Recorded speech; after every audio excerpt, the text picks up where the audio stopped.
રાજકોટ જિલ્લા પ્રભારી ધવલ દવે છે એમના ઉપર આરોપ મૂકવામાં આવ્યા છે કે ઘણા બધા વ્યક્તિ સાથે એમણે મળીને ઘણા બધા હોદ્દા એમણે મેળવ્યા છે। ખાસ કરીને રત્નાકરજી છે તેમના ઉપર પણ આરોપ મૂકવામાં આવ્યો છે અને કહેવામાં આવી રહ્યું છે કે ધવલ દવે છે એવું કહી રહ્યા છે આ પત્રની અંદર કે હવે આવનારા સમયમાં પાટીદાર સમાજ છે તેમનો પાવર ઉતારી દેવામાં આવશે અને ખાસ કરીને જે રત્નાકરજી છે તેમના ઉપર પણ સવાલ અહીંયા ઊભા થયા છે। કારણ કે જ્યારે આવા સંગઠનની સામે પડવાની વાત હોય છે ત્યારે પત્ર લખવામાં આવે છે તો એ પત્ર રત્નાકરજીના નામે લખવામાં આવે છે પણ આ પત્રમાં તો જે રત્નાકરજી છે તેમના ઉપર જ આરોપ લગાવવામાં આવ્યા છે। જ્યારે નનામી પત્રકાંડ સામે આવ્યું તેમને લઈને અમે જે ભાજપના પ્રવક્તા છે યજ્ઞેશ દવે તેમની સાથે વાતચીત કરી તે સાંભળીએ। જે રીતે અત્યારે એક પત્ર ફરી વાયરલ થયો છે અને આજે ધવલ દવે છે એમના નામનો હવે પાર્ટીની અંદર અંદરોઅંદરના જે ડખા સામે આવ્યા છે આ પત્ર કેટલો સાચો છે?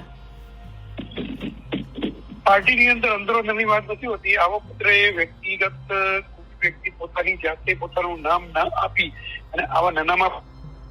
છે કે વ્યક્તિ જયારે સંગઠનનું કામ કરતી હોય ત્યારે બદનામ કરવાનો આ એક પ્રયાસ છે અને આવા પ્રયાસો કાસવાડે થતા રહેતા હોય છે અને કદાચ કોઈની લાગણી દુભાઈ હોય અને એના કારણે અથવા તો એક સ્થાન છે એ સ્થાનને પર 10 વ્યક્તિઓએ એની પર પોતાની એ વાત કરી હોય પરંતુ એક જ વ્યક્તિને સ્થાન મળતું હોય છે તો બાકી 9 વ્યક્તિમાંથી કોઈની લાગણી દુભાય એના કારણે કોઈ પત્ર લખતા હોય છે પરંતુ આવા નાનામાં પત્ર જે કરા જેનામાં આધાર પુરાવા ન હોય આવા પત્ર બહુ ધ્યાને લેવામાં આવતા નથી।